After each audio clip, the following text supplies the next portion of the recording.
মাযহাব আসলে ইসলামকে বিভক্ত করেনি, বরং মাযহাব ইসলামকে অনেকগুলো ভাগে ভাগ হওয়া থেকে বাঁচিয়েছে। ফলে কেমন যেন আল্লাহ তাআলার এটা একটা বিশেষ রহস্য বা কুদরত যে তিনি 4টা মাযহাবের মাধ্যমে আল্লাহ রাসূল সাল্লাল্লাহু আলাইহি ওয়াসাল্লামের পক্ষ থেকে প্রমাণিত যত ধরনের আমল হতে পারে এটা ঘুরিয়ে ফিরিয়ে সারা বিশ্বে আমল করাচ্ছেন। আসসালামু আলাইকুম ওয়া রাহমাতুল্লাহি ওয়া বারাকাতুহু। নাহমাদুহু ওয়া নুসাল্লি আলা রাসূলিহিল কারীম। আম্মা বা'দু ফাআউযু বিল্লাহি মিনাশ শাইতানির রাজীম। বিসমিল্লাহির রহমানির রহিম। সম্মানিত দ্বীনী ভাই এবং বোনেরা, আজকে আমরা মাযহাব নিয়ে আলোচনা করব। আমাদের এই আলোচনাটিতে আমরা প্রায় 10টি পয়েন্টে কথা বলবো ইনশাআল্লাহ। আমরা শুরুতেই বলবো মাযহাব কি, তারপর শুনবো মাযহাব একাধিক হওয়ার কারণ কি, তারপর মাযহাবের প্রয়োজনীয়তা, মাযহাবের উৎপত্তি ও ক্রমবিকাশ, সেই হিসাবে 4টি বিখ্যাত যে মাযহাব হানাফি মাযহাব, মালিকি মাযহাব, শাফিঈ মাযহাব এবং হাম্বলি মাযহাব কি করে প্রতিষ্ঠিত হলো সে ব্যাপারে আমরা শুনবো। এবং সবশেষে এই মাযহাবের 4 ইমামের মাঝে সম্পর্ক কেমন ছিল এবং 4 ইমামের উদারতা, এবং একেবারে শেষে মাযহাব নিয়ে আমাদের সমাজে প্রচলিত সমাজে যে বাড়াবাড়ি চলছে সেগুলোর ব্যাপারে আমরা কথা শুনবো ইনশাআল্লাহ। তো শুরুতে আমরা জানবার চেষ্টা করব যে মাযহাব কি। আমরা জানি যে মাযহাব এটা হচ্ছে আরবি শব্দ। এই মাযহাব শব্দের অর্থ হচ্ছে পথ বা মত কিংবা অভিমত, অর্থাৎ ইমামদের গবেষণালব্ধ যে মতামত বা অভিমত, এটাকে আরবিতে মাযহাব বলা হয়। ইংরেজিতে যেটাকে বলে স্কুল অফ থট। সংক্ষেপে বলা যায় যে যে পথের গন্তব্য কোরআন এবং সুন্নাহ সেটাই হচ্ছে মাযহাব। অনেক সময় এমন হয় যে কোরআন এবং সুন্নাতে যে বিধিবিধানগুলো দেয়া হয়েছে সেগুলো সরাসরি হয়তো আমাদের বুঝে আসে না, কিংবা মানাটাও আমাদের জন্য কষ্ট হয়ে যায়। সেক্ষেত্রে এটাকে বুঝবার জন্য, এটাকে সহজভাবে আমল করবার জন্য আমাদেরকে মাযহাবের থ্রুতে, মাযহাবের যে মতামত সেটার থ্রুতে যদি আমরা আমল করি সেটা আমাদের জন্য আমল করা অনেক সহজ হয়ে ওঠে।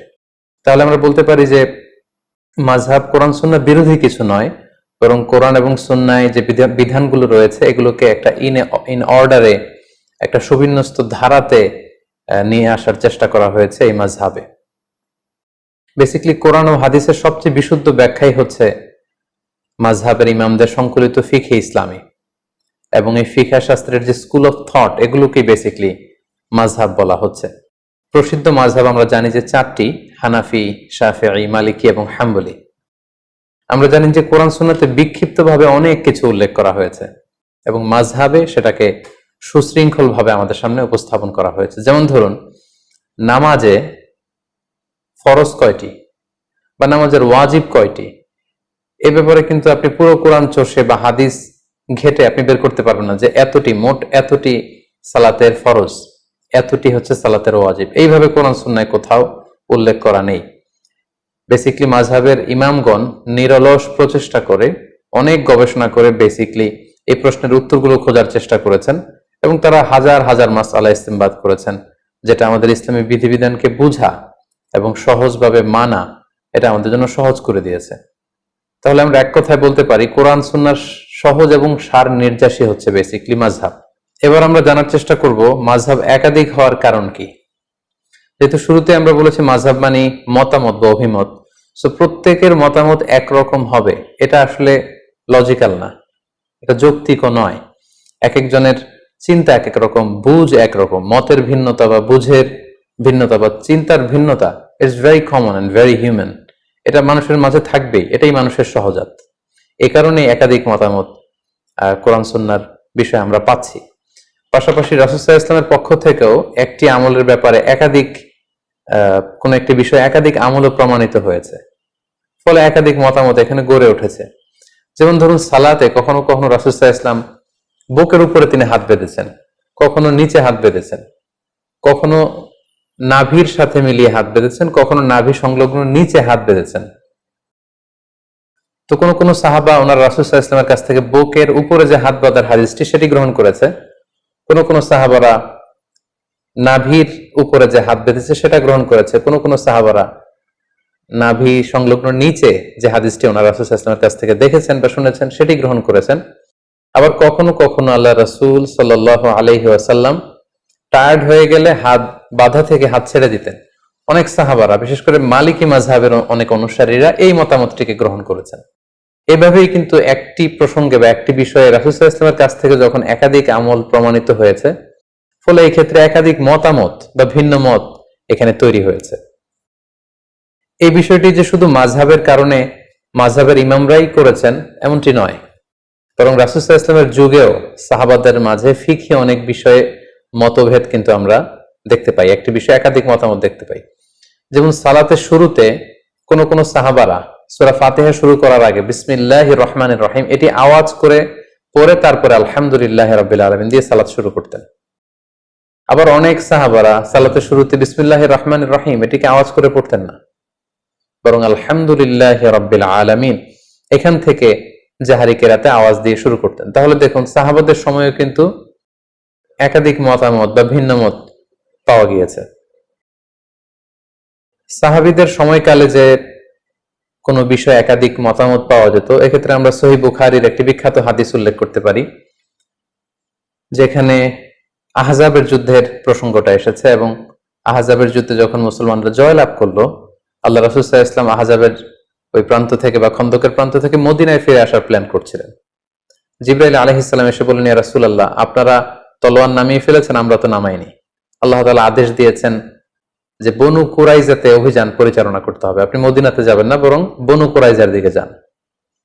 একথা শুনে আল্লাহ রাসূল সাল্লাল্লাহু আলাইহি ওয়াসাল্লাম সাহাবাদেরকে বললেন, তোমরা সবাই ডিরেক্টলি এখান থেকে বনু কুরাইজার দিকে চলে যাবে। ভাষ্যটি ছিল এমন, লা ইউসাল্লিয়ান্না আহাদুন আল আসরা ইল্লা ফি বানি কুরাইজা, মানে তোমরা কেউই কিন্তু পথিমধ্যে আসর পড়বে না, বরং বনি কুরাইজায় পৌঁছে তারপরে আসরের সালাত পড়বে।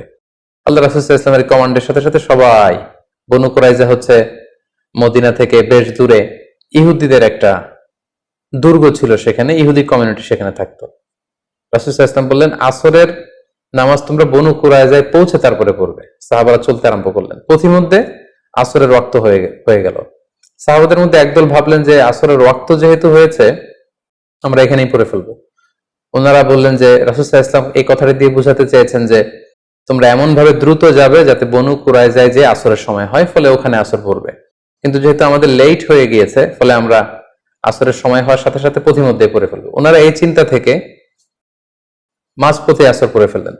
আর কিছু কিছু সাহাবারা বললেন, না, রাসূল সাল্লাল্লাহু আলাইহি ওয়াসাল্লাম যে কমান্ড আমাদেরকে করেছেন সেটা হচ্ছে বনু কুরাইজায় না পৌঁছে আসরের সালাত পড়া যাবে না, এটা যত দেরি হোক, যদি আসরের নামাজ কাজাও হয়ে যায়, ফাউতো হয়ে যায়, আমরা প্রতিমধ্যে পড়তে পারবো না, কারণ রাসূল সাল্লাল্লাহু আলাইহি ওয়াসাল্লাম বনু কুরাইজায় পৌঁছার পরে, ওখানে অ্যারাইভ করার পরে আমাদেরকে সালাত পড়তে বলেছেন। ওনারা বাকিদের সাথে মাঝপথে সালাত না পড়ে বনু কুরাইজায় চলে গেলেন এবং তারা বনু কুরাইজাতে পৌঁছে তারপরে সালাত পড়লেন। তাহলে দেখেন, আল্লাহ রাসূল সাল্লাল্লাহু আলাইহি ওয়াসাল্লামের এক নির্দেশনা, একটি কমান্ড থেকে সাহাবাদের মধ্যে এক গ্রুপ একভাবে বিষয়টি বুঝলো, আরেক গ্রুপ ঠিক তার উল্টোটি 180 ডিগ্রি অ্যাঙ্গেল বিপরীতে যেয়ে তারা বুঝলো। এবং পরবর্তীতে আল্লাহ রাসূল সাল্লাল্লাহু আলাইহি ওয়াসাল্লাম যখন বনু কুরাইজায় উপস্থিত হলেন, ওনার কাছে বিষয়টি পেশ করা হলো যে আপনার এই কমান্ড শুনে, নির্দেশনা শুনে কিছু সাহাবা পথিমধ্যে নামাজ পড়েছে, কিছু সাহাবা বনু কুরাইজায় এসে পড়েছে। রাসূল সাল্লাল্লাহু আলাইহি ওয়াসাল্লাম কাউকে কিছু বললেন না। রাসূল সাল্লাল্লাহু আলাইহি ওয়াসাল্লাম বললেন, ইটস ওকে, ঠিক আছে, সমস্যা নেই।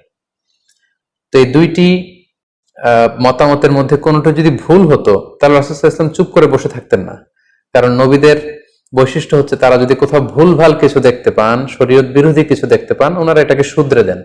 রাসূল সাল্লাল্লাহু আলাইহি ওয়াসাল্লাম কিছুই বললেন না, তার মানে বোঝা গেল দুটিই ঠিক ছিল। কোন একটি বিষয়ে একাধিক জিনিস যে হক হতে পারে, বনু কুরাইজার এই ঘটনাটাই তার প্রমাণ বহন করে। অর্থাৎ সব বিষয়ে হক কেবলমাত্র একটি, এটা নাও হতে পারে। কখনো কখনো একাধিক বিষয়ে হক হতে পারে। যেমন আপনি যদি বুকের উপরে হাত বাঁধেন, আপনার এটা বলার সুযোগ নেই যে যারা নাভির নিচে হাত বাঁধে তাদের সালাত হচ্ছে না, তারা বাতিল, এটা বলার সুযোগ নেই। আবার যারা নাভির নিচে সালাতে হাত বাঁধছেন, তারা আপনারা কখনোই বলতে পারবেন না যে যারা বুকের উপরে বাঁধে তাদের সালাত হচ্ছে না, এটা বাতিল না। তার মানে কোনো কোনো বিষয়ে এমনও হয়, একাধিক বিষয় হক হতে পারে।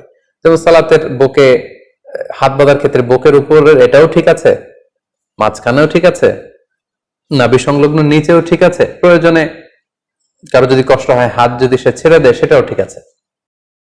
অনেকে বলে যে এটাও ঠিক ওইটাও ঠিক, এটা কেমন করে হয়? তাদের জন্য এই হাদিসটা একটা বড় ধরনের দলিল যে কোনো বিষয়ে একাধিক মতামত হক হতে পারে, একাধিক মতামতই সহি হতে পারে। নট নেসেসারি যে একটা বিষয়ই সঠিক হতে হবে, কখনো কখনো একাধিক বিষয়ও সহি হতে পারে।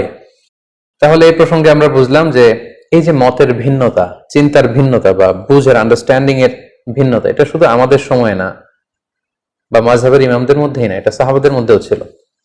আরেকটি মজার বিষয় এখানে উল্লেখ করা যেতে পারে, আমরা জানি যে আল্লাহ রাসূল সাল্লাল্লাহু আলাইহি ওয়াসাল্লাম মেরাজে গিয়েছিলেন, সশরীরে ওনার মেরাজ হয়েছিল। এই মেরাজে গিয়ে তিনি সরাসরি আল্লাহ তাআলাকে দেখেছেন নাকি দেখেননি, এই বিষয়ে সাহাবাদের মধ্যে দুইটা দল ছিল। যেমন আল্লাহ রাসূল সাল্লাল্লাহু আলাইহি ওয়াসাল্লামের প্রিয়তম স্ত্রী আম্মা জান আয়েশা রাদিয়াল্লাহু তাআলা আনহা, উনি মনে করতেন যে মেরাজে যে রাসূল সাল্লাল্লাহু আলাইহি ওয়াসাল্লাম আল্লাহ তাআলাকে সরাসরি দেখেননি। আবু হুরায়রা রাদিয়াল্লাহু তাআলা আনহু এই মতামত গ্রহণ করেছেন। অন্যদিকে আব্দুল্লাহ ইবনে আব্বাস রাদিয়াল্লাহু তাআলা আনহুর মতো সাহাবী, আনাস রাদিয়াল্লাহু তাআলা আনহুর মতো সাহাবী, ওনারা মনে করতেন যে রাসূল সাল্লাল্লাহু আলাইহি ওয়াসাল্লাম সরাসরি মেরাজের রাতে আল্লাহ তাআলাকে দেখেছেন। তাহলে দেখেন, প্রত্যেকেই জলিল কদর সাহাবী, অনেক মর্যাদাবান সাহাবী। তাদের কেউ মনে করেছেন সরাসরি আল্লাহর সাথে সাক্ষাৎ হয়েছে, আবার কেউ মনে করেছেন সরাসরি সাক্ষাৎ হয়নি।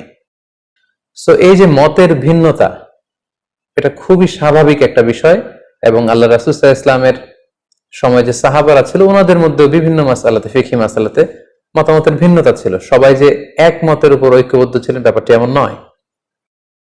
ফলে যে সাহাবী যে আমলের ক্ষেত্রে রাসূল সাল্লাল্লাহু আলাইহি ওয়াসাল্লামের কাছ থেকে যেই পদ্ধতিতে শিখেছেন, তিনি সেটা প্র্যাকটিস করেছেন। ওনার ছাত্ররা তাবিঈরা সেটা প্র্যাকটিস করেছেন, তৎপরবর্তীতে তাবিঈরা সেটা প্র্যাকটিস করেছেন। এভাবে বিভিন্ন ধরনের প্র্যাকটিসের কারণে রাসূল সাল্লাল্লাহু আলাইহি ওয়াসাল্লামের কাছ থেকে একাধিক আমল নানাভাবে প্রমাণিত হওয়ার কারণে মতামতের ভিন্নতা পাওয়া গিয়েছে। ফলে মাযহাব একাধিক হয়েছে। এখানে অনেকে প্রশ্ন করতে পারেন যে তাহলে মাযহাব 3টি হয়নি কেন, বা 5টি হয়নি কেন, মাযহাব 4টিতে সীমাবদ্ধ থাকলো কেন? এর উত্তর আমরা বলতে চাই যে 4 মাযহাবের যে 4 জন ইমাম, ওনাদের যে উসুল বা কওয়ায়েদ, ওনাদের যে মাযহাবের রুলস এন্ড রেগুলেশন, এগুলো যতটা সুবিন্যস্তভাবে গ্রন্থাকারে সংরক্ষিত হয়েছে, অন্যান্য কোনো ইমামের মতামতগুলো এরকম সুবিন্যস্তভাবে গ্রন্থাকারে সংরক্ষিত হয়নি। ওনারা ছাড়াও আরো অনেক বড় বড় ইমাম ছিলেন, ওনাদেরও মাযহাব ছিল, কিন্তু ওই সমস্ত ইমামদের অনুসারী গড়ে ওঠেনি, ফলোয়ার গড়ে ওঠেনি, যেমনটি 4 মাযহাবের 4 জন বড় ইমামের ক্ষেত্রে গড়ে উঠেছে। ফলে ওনাদের এই 4 জনের মাযহাব গোটা বিশ্বব্যাপী সমাদৃত হয়েছে। বাকি ইমামদের যে মাযহাব, সেগুলো পৃথিবীতে আর টিকে থাকেনি। এজন্যই একাধিক মাযহাব পৃথিবীতে প্রচলিত হয়েছে এবং সেটি 4টি মাযহাবে সীমাবদ্ধ রয়েছে। সম্মানিত সুধী, এ পর্যায়ে আমরা জানবো মাযহাবের প্রয়োজনীয়তা কি, সরাসরি কোরআন সুন্নাহ থেকে আমল করলে সমস্যা কোথায়, মাযহাব ছাড়া যদি কোরআন মানি হাদিস মানি সমস্যা কোথায়, এই প্রশ্ন অনেকে করে থাকেন। তাই এ পর্যায়ে আমরা কেন মাযহাবের প্রয়োজন সেটা আমরা বলবো। এক্ষেত্রে আমি একটু উদাহরণ দিয়ে প্রায় বলে থাকি যে কোরআন সুন্নাহ হচ্ছে 24 ক্যারেটের গোল্ডের মতো, অর্থাৎ দ্য ফাইনেস্ট গোল্ড, 24 ক্যারেটের যে সোনা সেটা। আর মাযহাব হচ্ছে খাদের মতো। আমরা জানি যে 24 ক্যারেটের ফাইনেস্ট গোল্ড দিয়ে জুয়েলারি বানানো যায় না, অলংকার বানানো যায় না। আপনি যদি 24 ক্যারেটের স্বর্ণ দিয়ে অলংকার বানিয়ে দেহে পড়তে চান, তাহলে সেখানে খাদ মেশাতে হবে। অর্থাৎ সরাসরি কোরআন সুন্নাহর বিষয়গুলো অনেকের পক্ষে বুঝা, আমল করা, এটা তার জন্য সহজ নাও হতে পারে। সেক্ষেত্রে তার জন্য মাযহাবের প্রয়োজন, যেটা হচ্ছে খাদ। এই খাদটা আমাদের উদ্দেশ্য না, উদ্দেশ্য হচ্ছে কোরআন সুন্নাহ, উদ্দেশ্য হচ্ছে গোল্ড।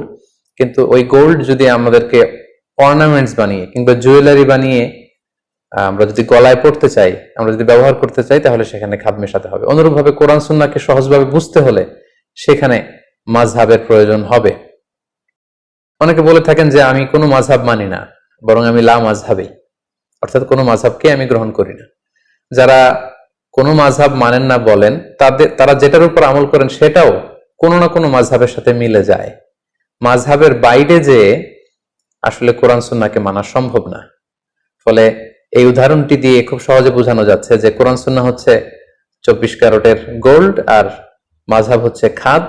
এই গোল্ডটাকে গহনা বানিয়ে গলায় পরার জন্য এই খাদের প্রয়োজন, কারণ খাদ না মেশালে এটাকে বাঁকা করা যায় না, গোল্ডটাকে ডিজাইন করা যায় না, শেপ দেয়া যায় না। পাশাপাশি অনেকে মনে করে থাকেন যে মাযহাবের কারণে ইসলাম বিভক্ত হয়ে গিয়েছে। অনেকে বলেন যে একটা মাযহাব থাকলেই তো ভালো হতো, এখানে 4টা হলো কেন, এটা তো ইসলামকে বিভক্ত করেছে। এই কথাটিও আসলে ঠিক নয়। আসলে বাস্তবতা হচ্ছে একেবারে উল্টো। মাযহাব আসলে ইসলামকে বিভক্ত করেনি, বরং মাযহাব ইসলামকে অনেকগুলো ভাগে ভাগ হওয়া থেকে বাঁচিয়েছে। অর্থাৎ অনেকগুলো ভাগে বিভক্ত না করে এটাকে মাত্র 4টা ভাগে ভাগ করেছে। যেমন উদাহরণস্বরূপ যদি আমি বলি, আল আজহার বিশ্ববিদ্যালয় থেকে যারা গ্রাজুয়েশন করে পাশ করে তাদেরকে আজহার থেকে একটা টাইটেল দেয়া হয়, সেটা হচ্ছে আজহারি। আমি নিজেও যেহেতু ব্যক্তিগতভাবে আল আজহার থেকে পড়াশোনা করেছি, ফলে আমিও আমার নামের শেষে এই টাইটেলটি যুক্ত করে থাকি। তো বাংলাদেশে আপনারা অনেকেই দেখবেন যে যারা আল আজহার বিশ্ববিদ্যালয় থেকে পড়াশোনা করেছে ওনারা ওনাদের নামের শেষে এই আজহারি শব্দটি যুক্ত করে। তো এই আজহারি বানানটি অনেকে অনেকভাবে লিখে থাকে। কেউ আজহারি বানানে বর্গীয় জ দিয়ে আজহারি লিখে, কেউ অন্তঃস্থ জ দিয়ে লিখে, কেউ আবার আজহারি বানানে রয়ের সাথে হ্রস্ব ইকার যুক্ত করে দেয়, কেউ দীর্ঘ ইকার দিয়ে লিখে, আবার অনেকে আজহারি শব্দের আগে আল যুক্ত করে দেয়, ফলে আল আজহারি। এইভাবে যদি আপনি খেয়াল করেন প্রায় 8টি বানানে আজহারি শব্দটা কিন্তু লেখা সম্ভব। এক্ষেত্রে যদি ইসলামিক ফাউন্ডেশন বলে যে আজহারি শব্দটি কোন বানানে ব্যবহৃত হবে, এজন্য আমাদের একটা মতামত হচ্ছে এই বানানটাকে আমরা সাজেস্ট করি। ফলে আজহারি বানানোর জন্য ইসলামী ফাউন্ডেশন একটা মত প্রকাশ করলো, আর মত মানে মাযহাব, তার মানে এটা ইসলামী ফাউন্ডেশনের মাযহাব। বাংলা একাডেমি যদি বলে যে এক একজন এক এক বানানে না লিখে বিদেশি শব্দ বা আরবি শব্দ কোন বানানে লিখতে হবে, সেটা আমরা সহজভাবে আপনাদের সামনে উপস্থাপন করছি। আমাদের চিন্তা মতে এই বানানটি হচ্ছে সবচেয়ে ভ্যালিড, সবচেয়ে যুক্তিযুক্ত। তাহলে আজহারি বানানের ক্ষেত্রে বাংলা একাডেমি একটি মতামত পেশ করলো, এটা হচ্ছে বাংলা একাডেমির মাযহাব। অথবা প্রথম আলো যদি বলে যে আমরা সব বানানকে সহজভাবে নতুনভাবে উপস্থাপনের চেষ্টা করছি, আমরা সাজেস্ট করি যে আজহারি বানানটা এইভাবে হলে ভালো হয়, ওনারা একটা মতামত দিলেন, তাহলে এটা হচ্ছে প্রথম আলোর মাযহাব। তাহলে দেখুন এই 3টি মাযহাব থাকার কারণে আজহারি বানান লিখতে যে 8টি মতামত পাওয়ার সুযোগ আছে, বা 8 ভাবে 8 জন আজহারি শব্দটি লিখতে পারে, সেটা এখন কমে 3টা মাযহাব বা 3টা মতামতে চলে আসলো। এবং আসলে কোনো জিনিসকে একাডেমিক ওয়েতে যদি আমাদের লিখতে হয়, বলতে হয়, জানতে হয়, তখন একটা সিস্টেমেটিক ওয়ে কিন্তু ফলো করতে হয়। মাযহাব বেসিক্যালি এই কাজটাই করেছে। কোরআন সুন্নাহ কিভাবে আমরা কোরআন সুন্নাহর বিধানগুলো মানবো, এটাকে সোসাইটিতে অ্যাপ্লাই করব, সেক্ষেত্রে অনেক অনেক বিভক্তিকে অল্প কিছু বিভক্তিতে নিয়ে এসেছে এই মাযহাব। ফলে মাযহাবের মাধ্যমে বেসিক্যালি আল্লাহ তাআলা ইসলামকে শতদা বিভক্ত হওয়া থেকে বাঁচিয়েছে। অর্থাৎ অনেকগুলো বিভক্তি কমিয়ে মাযহাব মূলত বিভক্তিটাকে একেবারে কম করে নিয়ে এসেছে। অর্থাৎ 10টা 15টা বিভক্তি হওয়ার চেয়ে মাযহাব এখন 4টা ভাগে বিভক্ত হয়ে বিভক্তিকে কমিয়ে এনেছে। সো মাযহাব ইসলামকে ভাগ করেছে, এই কথাটি আসলে কোনোভাবেই শুদ্ধ নয়। পাশাপাশি মাযহাব থাকার আরেকটা উপকারিতা হচ্ছে এখানে সহজতা বা প্রশস্ততা আছে। কোনো কারণে কোন ইমামের মাযহাবের সংকীর্ণতার কারণে যদি সেটা মানতে কারোর জন্য কঠিন হয়ে যায়, ফলে শরঈ দলিলের আলোকে অন্য ইমামের মাযহাবের যে সহজতা বা প্রশস্ততা, এটা চাইলে কেউ গ্রহণ করতে পারে। সেটা আমাদের জন্য সুবিধা। তাহলে আমরা বলতে পারি মাযহাব কিন্তু আমাদেরকে ফ্লেক্সিবিলিটি দিয়েছে, অপশন দিয়েছে। আমরা কে না অপশন পছন্দ করি। লেটস সে যদি বলা হয় যে এই 10 তলা বিল্ডিংটিতে ওঠার জন্য শুধু সিঁড়ি আছে, সিঁড়ি ছাড়া অন্যভাবে ওঠার সুযোগ নেই, সেটা অনেকের জন্য কঠিন হতে পারে। কিন্তু যদি বলা হয় 10 তলা বিল্ডিং এর একেবারে 10ম তলায় ওঠার জন্য সিঁড়ির ব্যবস্থাপনাও থাকবে, আবার এক পাশে লিফট থাকবে, আবার আরেক পাশে এসকেলেটরও থাকবে, সো 3টা অপশন দিলে কিন্তু আমাদের জন্য সুবিধা। যিনি সিঁড়ি বেয়ে উঠতে পারবে তিনি সিঁড়ি বেয়ে উঠলো, যার হয়তো পায়ে ব্যথা সমস্যা তিনি লিফটে চড়ে উঠলো, অথবা কেউ যদি এসকেলেটর ইউজ করতে চায় তাহলে তিনি এসকেলেটর দিয়ে উঠলেন। তার মানে মাযহাবের এই একাধিক অপশন বা ফ্লেক্সিবিলিটি থাকার কারণে এটা ইসলামকে বুঝা মানা আমাদের জন্য আরো সহজ করে দিয়েছে। ধরুন যে ঢাকা থেকে চট্টগ্রামে যাওয়ার জন্য যদি শুধু বাস দিয়ে যাওয়ার সুযোগ থাকে, এটা সহজ, নাকি চট্টগ্রামে বাস দিয়ে যাওয়া যাবে, ট্রেন দিয়ে যাওয়া যাবে, প্লেন দিয়ে যাওয়া যাবে, কোনটা সহজ? অর্থাৎ আমাদেরকে যদি অপশন দেওয়া হয় সেটা সহজ, then we can choose any of the option. যার তাড়াতাড়ি ঢাকা থেকে চট্টগ্রাম পৌঁছতে হবে তিনি প্লেন দিয়ে যেতে পারেন, যিনি ট্রেনে চড়তে পছন্দ করেন তিনি ট্রেন দিয়ে যেতে পারেন, আবার যিনি বাসে ভ্রমণকে প্রেফার করেন তিনি কিন্তু চাইলে বাসে যেতে পারেন। তাহলে এক্ষেত্রে আমরা বুঝলাম মাযহাবের একাধিক মতামত থাকার কারণে ইসলামটাকে পালন করা আমাদের জন্য সহজ হয়েছে। উই গট সাম অপশনস, এবং এটা অনেকটা ফ্লেক্সিবিলিটি দিয়েছে আমাদেরকে। পাশাপাশি এই মাযহাবের মাধ্যমে আল্লাহ রাসূল সাল্লাল্লাহু আলাইহি ওয়াসাল্লামের পক্ষ থেকে প্রমাণিত যতগুলো আমল পাওয়া যায় সবগুলোই কিন্তু ঘুরে ফিরে পালিত হচ্ছে। মাযহাব যদি একটি হতো তাহলে রাসূল সাল্লাল্লাহু আলাইহি ওয়াসাল্লামের এই সব ধরনের আমল এগুলো কিন্তু পালন করার সুযোগ হতো না। লেটস সে মাযহাব যদি একটা হতো যে শুধু বুকের উপরে হাত বাঁধতে হবে, তাহলে বুকের নিচে, নাভির উপরে